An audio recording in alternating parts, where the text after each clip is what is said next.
Halo semua, perkenalkan nama saya Arlin Antoni Silalahi. Saya dari kelas Teknologi Rekayasa Multimedia Grafis 1B dengan NIM 21051911004. Di sini di video kali ini saya akan menjelaskan tentang bab 9, yaitu menjelaskan tentang kerukunan hidup beragama. Nah, yang pertama yaitu kajian materi, yaitu yang pertama A, konsep Kristen tentang kerukunan Indonesia. Di dalam melaksanakan pembangunan nasional, salah satu faktor yang harus mendapatkan prioritas ialah stabilitas nasional. Dan satu unsur di dalam menciptakan stabilitas nasional ini ialah kerukunan hidup. Kerukunan hidup masyarakat meliputi kerukunan umat beragama. Dalam program kerukunan hidup beragama, kita mengenal trilogi kerukunan hidup umat beragama. Yang pertama, kerukunan hidup antar umat beragama yang berbeda. Yang kedua, kerukunan hidup inter umat beragama yang sama. Dan yang ketiga, kerukunan hidup antar umat beragama dengan pemerintah.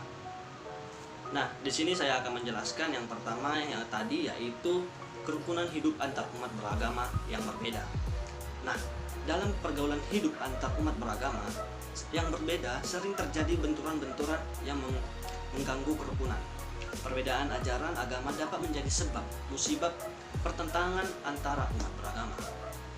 Oke, memang harus diakui bahwa perbedaan-perbedaan ajaran agama sangat sensitif dalam kehidupan masyarakat. Kalau kita sebagai umat beragama tidak dapat mengendalikan diri sendiri dalam pergaulan kita dengan umat beragama yang lain, maka hubungan kita dengan umat beragama lain tidak akan dapat bertahan lama. Untuk itu, sebagai umat beragama yang baik, kita wajib mengetahui, memahami, dan mau menghargai perbedaan antar kita dengan umat beragama yang lain. Jika menghargai dan menghormati perbedaan ajaran dan gaya hidup umat beragama yang lain, bukan berarti kita harus menerima dan menyetujuinya. Sebagai umat yang tidak boleh menduakan kepercayaan, kita tidak boleh berpura-pura, tetapi kita harus mampu menyaksikan iman dengan berani dan tegas, mampu menunjukkan identitas sebagai orang beragama yang kuat dan taat. Namun dalam pergaulan hidup yang wajar, kita juga wajib memelihara kerukunan hidup antar beragama yang berbeda. Salah satu cara memelihara kerukunan hidup antar beragama ialah menghindari perilaku dan tindakan yang menyinggung atau menyakiti perasaan umat beragama yang lain. Sebagai orang beragama, tidak harus menganggap bahwa kita saja yang benar, sedangkan umat beragama yang lain tidak benar. Sikap meremehkan umat beragama yang lain dan selalu membenarkan diri sendiri bukanlah sikap orang beragama yang baik. Kemudian saya akan menjelaskan yang kedua, yaitu kerukunan hidup inter umat beragama yang sama. Nah, apa itu? Selain kita harus rukun dengan umat beragama yang lain, maka kita juga harus rukun dengan sesama umat beragama yang sama.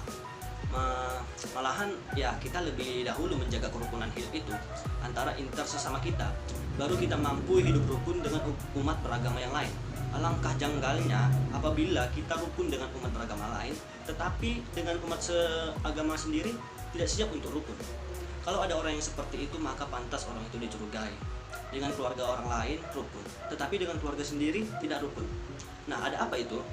Rasul Paulus dalam suratnya kepada jemaat Efesus dan di jemaat Korintus memberikan nasihat agar para anggota jemaat memelihara kesatuan dalam keberlainan. Menurut Rasul Paulus, bahwa jemaat Kristen harus memelihara kesatuan dalam keberlainan, dalam kesatuan. Artinya umat Kristen dapat mewujudkan menghargai perbedaan dalam persekutuan. Perbedaan tidak harus menjadi pertentangan atau perpecahan ya. Jika umat Kristen mampu menghargai perbedaan dalam persekutuan, maka kerukunan inter akan dapat dikendalikan. Dalam jemaat Kristen harus dipelihara sikap saling melayani dan sikap saling mengasihi.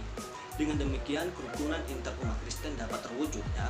Program pemerintah untuk membina kerukunan hidup umat beragama, baik kerukunan antar umat beragama yang berbeda maupun kerukunan inter umat beragama yang sama, semata-mata adalah untuk menyukseskan pembangunan. Nah, yang ketiga saya akan menjelaskan, yaitu kerukunan hidup umat beragama dengan pemerintah.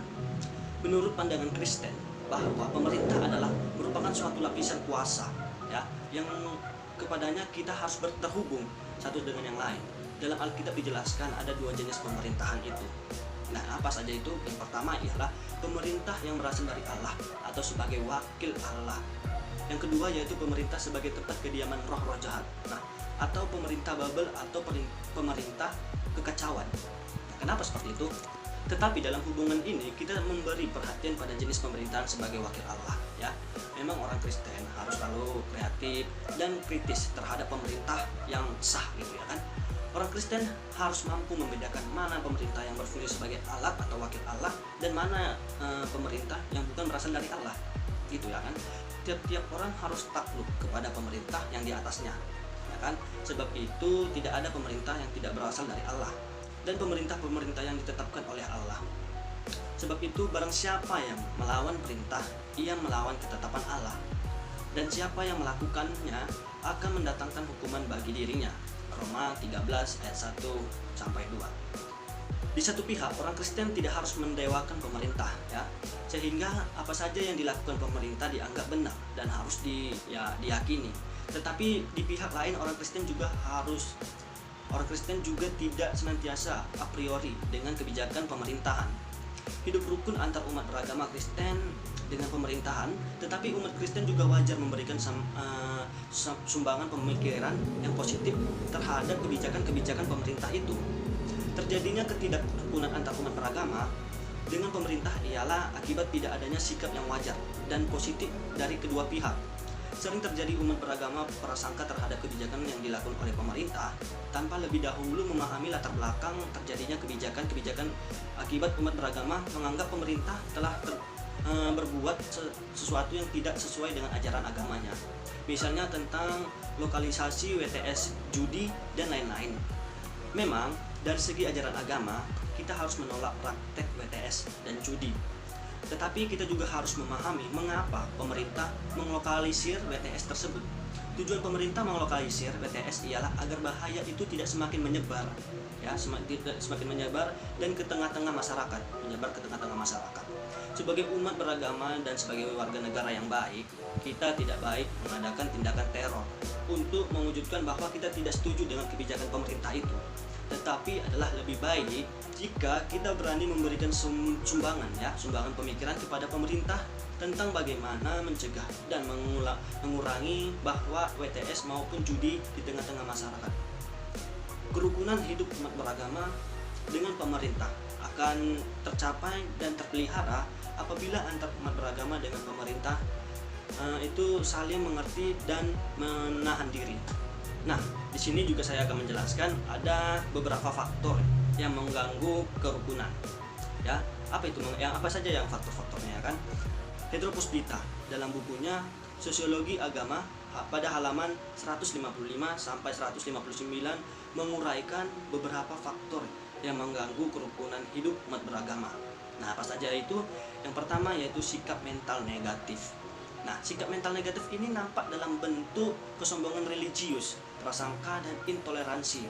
Misalnya umat beragama tentu mempunyai keyakinan bahwa agamanya memiliki ajaran yang paling benar. Nah, akibatnya mereka sombong dan merasa lebih tinggi daripada semua pemeluk agama yang lainnya. Yang kedua yaitu faktor sara, suku, agama, dan ras. Ya, secara sosiologi dapat dipahami bahwa suku, agama, dan ras adalah merupakan nilai nomor satu yang bersangkutan, tetapi juga menjadi faktor penyebab perpecahan itu. Kemudian yang ketiga yaitu faktor perbedaan lingkungan kebudayaan, tingkat kebudayaannya. Nah, apa sih itu? Dapat disadari bahwa memang perbedaan tingkat kebudayaan yang menyolok akan mengganggu keseimbangan, keserasian, dan keselarasan pergaulan hidup bangsa maupun kelompok masyarakat. Ya, sering terjadi memang sikap superior pada tingkat kebudayaan yang tinggi dan sikap interior pada kelompok orang tingkat kebudayaan yang rendah, maka timbullah gap pemisah. Nah, di satu pihak timbul nafsu menguasai dari kelompok budaya tinggi dan prasangka negatif pada masyarakat yang berbudaya rendah gitu ya. Nah, kemudian ada juga faktor mayoritas dan minoritas golongan beragama. Dalam kehidupan umat beragama sering timbul sikap merasa lebih berkuasa dari golongan mayoritas terhadap golongan minoritas. Nah, juga mayoritas menginginkan hak-hak istimewa dari hak-hak yang diperoleh golongan minoritas. Faktor-faktor tersebut di atas perlu dipahami dalam konteks kehidupan beragama bersama dengan sesama umat beragama lainnya. Nah, di sini juga saya akan menjelaskan yaitu tentang arti peranan agama di Indonesia ya. Nah, Yang pertama itu adalah ya, dalam pembangunan nasional agama mempunyai arti dan peranan yang penting. Sebagai faktor motivasi agama memberikan dorongan batin atau motivasi, akhlak dan moral manusia yang mendasari dan melandasi cita-cita dan perbuatan dalam pembangunan nasional Indonesia. Nah, yang kedua, sebagai faktor kreatif dan inovatif, artinya agama memberikan dorongan ya dalam peningkatan untuk pembaruan pembangunan. Kemudian yang C, yaitu sebagai faktor integratif. Artinya agama mengintegrasikan dan menyelesaikan segenap aktivitas manusia dalam pembangunan. Agama mencegah dan menghindari terjadinya ketimpangan dan ketidakseimbangan dalam pembangunan. Kemudian yang D, sebagai faktor sublimatif. Artinya agama berperan mensaduhkan dan mengkuduskan segala pembuatan pembangunan, sehingga setiap pembuatan pembangunan adalah sebagai ibadah dan pengabdian yang tulus ikhlas dari manusia Indonesia. Kemudian yang C, yaitu sebagai faktor sumber inspirasi budaya bangsa Indonesia. Artinya agama dapat memberikan dan melahirkan sikap budaya baik sifat maupun non fisik yang sesuai dengan budaya bangsa Indonesia. Nah, di sini juga saya akan menjelaskan, yaitu yang D, faktor beragama dan toleransi beragama. Toleransi beragama bukan berarti toleransi beriman. Artinya, setiap agama tidak harus menyetujui kepercayaan agama lain. Setiap agama harus tegas dan teguh pada ajaran kepercayaannya. Agama Kristen sendiri mengajarkan agar setiap murid Yesus tidak takut mengakui nama Yesus. Orang Kristen tidak boleh ragu-ragu akan kepastian imannya. Orang Kristen juga tidak boleh bersikap munafik di dalam pergaulannya. Namun orang Kristen harus memperhatikan bagaimana cara bergaul yang baik dalam pergaulan sehari-hari. Orang Kristen menjadi pribadi-pribadi yang simpatik dan efektif. Ketegasan dan keteguhan imannya tidak menjadi sikap yang fanatis dan ekstrim. Dan di pihak lain, keluasan serta keramahan dalam pergaulan tidak menjadi sikap yang munafik dan pelin-pelan. Nah, fanatisme yang ekstrim adalah sama bahayanya dengan sifat munafik yang tidak ada pendiriannya. Nah, di sini juga saya akan menjelaskan, yaitu E, kebenaran yang universal menurut Kristen. Nah, dalam Injil Yohanes ayat 14 ayat 6, Yesus berkata kepada muridnya, "Akulah jalan dan kebenaran dan hidup. Tidak ada seorang pun yang datang kepada Bapa kalau tidak melalui aku." Nah, pernyataan ini sering dipergunakan oleh Kristen untuk menjelaskan bahwa satu-satunya jalan agar bisa sampai kepada Bapa yang di sorga, seorang harus lebih dahulu melalui Yesus. Nah, artinya melalui Yesus diidentikan dengan menjadi Kristen, ya. Gereja sebagai persekutuan orang-orang yang menanamkan dirinya pengikut Kristus, disebut tubuh Kristus. Pengidentikan Yesus Kristus dengan gereja berkembang menjadi pokok ajaran bahwa gereja adalah jaminan keselamatan, ya. Doktrin ini sampai pada abad sebelumnya, yaitu Konsil Vatikan II tahun 1962, masih dominan dalam gereja-gereja Katolik Roma. Baru pada Vatikan kedua, sikap gereja Katolik sudah lebih terbuka dengan nilai-nilai di luar gereja. Nah, dari uraian-uraian yang di atas dapat disimpulkan bahwa Kristus adalah puncak pusat pernyataan Allah dan perbuatan Allah. Nah, perbuatan Allah dalam kebenaran Allah hadir bagi seluruh ciptaannya. Maka kebenaran itu tidak dapat dibatasi hanya di dalam tokoh Yesus dari Nazaret ataupun di dalam institusi gereja yang formal, melainkan dia bebas dan tidak terikat. Pemikiran ini tidak mengecilkan artinya keberadaan gereja Kristen sebagai tubuh Kristus, melainkan dengan pemikiran ini umat Kristen dapat memahami bahwa kebenaran Allah adalah universal, melampaui batas atau ukuran manusia. Nah, kemudian juga saya akan menjelaskan yang itu F, sikap Kristen terhadap agama lain. Nah, untuk menghargai dan memelihara kerukunan hidup umat beragama, maka sikap yang perlu dikembangkan umat Kristen ialah sebagai berikut, yaitu yang pertama, sikap kreatif dan kritis. Nah, apa itu sikap kreatif dan kritis? Sikap orang Kristen yang kreatif dan kritis dalam kehidupan sehari-hari sangat relevan dengan suasana dan kondisi yang sedang membangun, ya kan? Sikap kreatif dan kritis dalam pergaulan adalah menunjukkan kehidupan yang dewasa dan bertanggung jawab, ya kan? Di satu pihak, orang Kristen harus mampu menghayati dan mengamalkan imannya sesuai dengan kasih Kristus. Dan di pihak lain, orang Kristen harus mampu orang-orang bukan Kristen dengan teman-temannya. Sikap kreatif dan kritis tidak membuat orang Kristen mengasingkan diri dari pergaulan dengan orang-orang yang bukan Kristen, ya. dan juga tidak membuat orang Kristen hanyut dalam pergaulan yang menghilangkan identitasnya. Kreatif berarti mampu memberikan dharma baktinya untuk kepentingan orang lain, sedangkan kritis artinya orang Kristen mampu bersaksi dan membela kebenaran dan kebaikan di dalam pergaulannya itu. Di situ pihak orang Kristen menjadi orang yang disukai semua orang, ya, tetapi sekaligus juga orang Kristen menjadi kebencian bagi dunia sekitarnya. Mengapa orang Kristen disukai Kristen semua orang? Tentu karena orang Kristen memberikan sikap yang kreatif dan positif terhadap orang lain. Nah, kemudian yang kedua yaitu sikap dialogis dan simpatik. Nah, selain sikap kreatif dan kritis tadi, orang Kristen juga perlu memelihara sikap dialogis dan simpatik terhadap orang-orang yang beragama lain. Menyaksikan iman Kristen bagi orang-orang non-Kristen harus mampu mendengar dan memberikan perhatian terhadap iman orang lain yang beragama lain melalui sikap simpatik orang Kristen dan mendengarkan kepada iman agama-agama lain.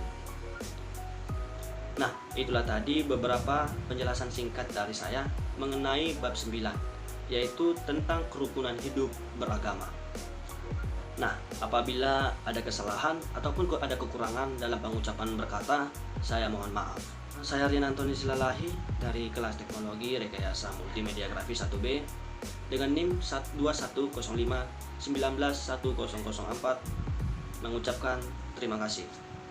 Semoga penjelasan singkat yang saya berikan ini dapat bermanfaat dan dapat dimengerti untuk kalian semua dan dapat menjalankan di dalam kehidupan sehari-hari sebagaimana mestinya yang telah Tuhan berikan kepada kita. Terima kasih.